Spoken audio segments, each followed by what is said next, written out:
rights are? John Locke said all people are born with three rights. They are natural rights. You know, it's a great guess. Great guess. Benjamin, yes. Life is one of those. Life, liberty, and you're close, Christina. Life, liberty, and property. Life, liberty, and property. And I'm going to show you that in just a minute. I want to prove that to you guys. See how much you've already learned in 30 minutes? You guys are awesome. I'm giving you a smiley face because that's awesome. All right. Here's the first quote that we're going to work with for John Locke. Now remember, this goes back to our common core target. We're going to be looking at words. So I want you to start thinking about this primary source document. This is a text. It comes from John Locke's second treaty. And I want you to be thinking about what this means. Okay, now is anybody here bold enough to read this for the class using the mic? Does anybody want to raise your hand and I'll give you the mic and you can read it for us? And if you don't want to, just put a red X. If you're like, no way, Miss Boyd, I don't want to read out loud. You don't have to. But somebody might want to. Oh, all right, Ashley, you want to read? Ashley, go ahead. Okay.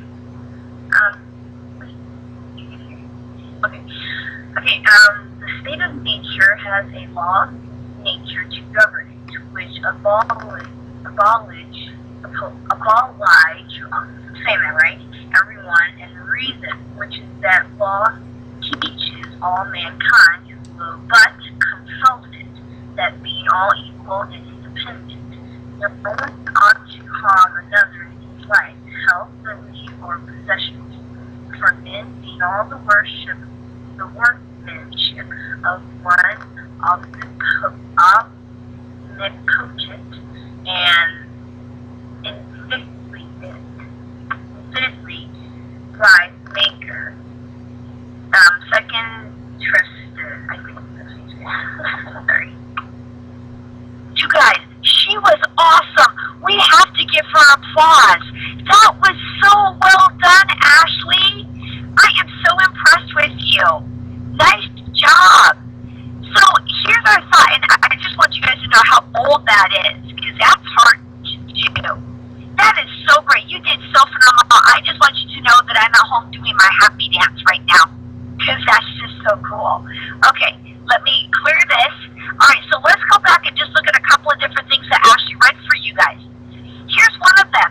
The state of nature has a law of nature, right? And that law of nature says, hey, listen, we are all equal and independent. We are all equal and we're independent, and that nobody should harm another person in his life, his health, his liberty, or his possessions. Okay, so we can analyze this and pull this apart. So first of all, what do you think that John Locke is saying up to this point? Go ahead and put a thought in the box, in a chat box. Ashley read it to you guys. And I underlined some key words for the text to help you analyze. John Locke is saying that all people are what?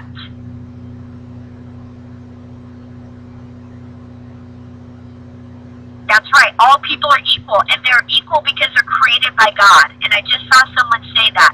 And some of you are thinking, well, I'm not sure, how did you get the word God from here, Miss Boyd? Where is that?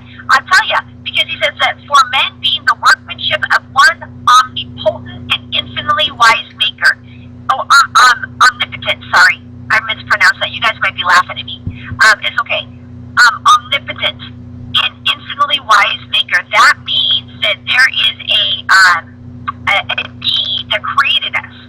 And that's exactly right, the wise maker. Exactly. And so what John Locke is saying is that we are equal. We are independent. And that we should never harm one another. And he spells out, you guys, your rights.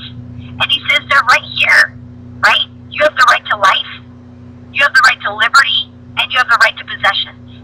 And he says what? No one ought to harm one another. So let me ask you this. Do you think that people harm other people? Do people harm other people? Yeah, they sure do. And you see that when you watch the news. So this happens. So what John Locke says is that this would be great if this would happen, but it's not probably going to happen in nature, because in nature, people just don't treat each other nicely. If you've ever read the book, oh, dang it, Miss Lovin and Miss McNeil, what's the book about the kids that are on the island? Remember? They're on the island. Lord of the Flies, thank you. Yes, if you've ever read Lord of the Flies, you'll see that even in literature, we recognize that people aren't really nice to people without structure. So John Locke is recognizing this. Now, I'm not going to read this. I want you to read this to yourself. I just cut myself off, guys. I want you to read this on the slide. Read this analysis of John Locke, and just think about the idea that if you can analyze the primary source, then this is an analysis, if you will. So go ahead and read it to yourself.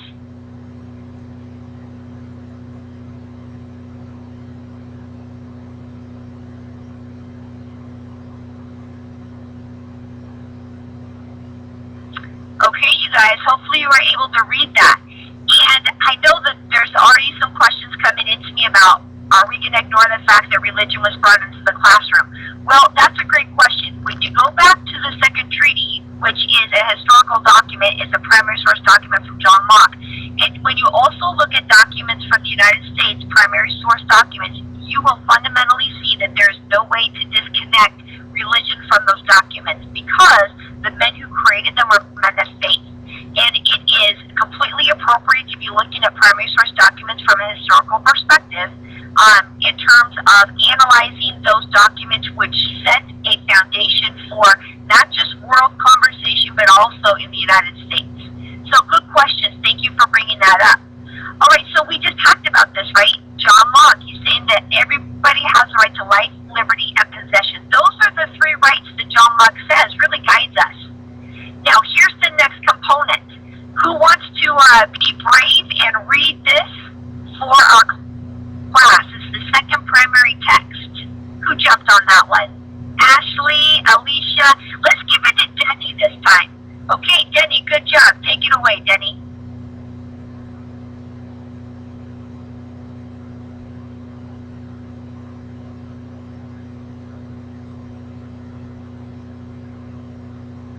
Okay. Sorry, it took me a minute to figure that out. So no government can have a right to obedience from a people who have not freely consented to it, which they can never be supposed to do till either they are put in the full state of liberty to choose their government and governors, or at least till they have such standing laws to which them by themselves or their representatives given their free consent, and also till they are allowed their due property, which is shown to be proprietors of what they have, that nobody can take away any part of it without their own consent, without which men under any government are not in the state of free men, but are direct slaves under the force of a war. Second Treaties. Awesome job, Denny. We've got to give Denny a round of applause. That's so cool. And you guys, I don't want anybody to be worried about whether or not you want to read in class. It's okay if you don't. Don't even worry about it. I am so impressed with you guys right now, and so is Miss McNeil, and so is Miss Levin. This really is incredible. Great job.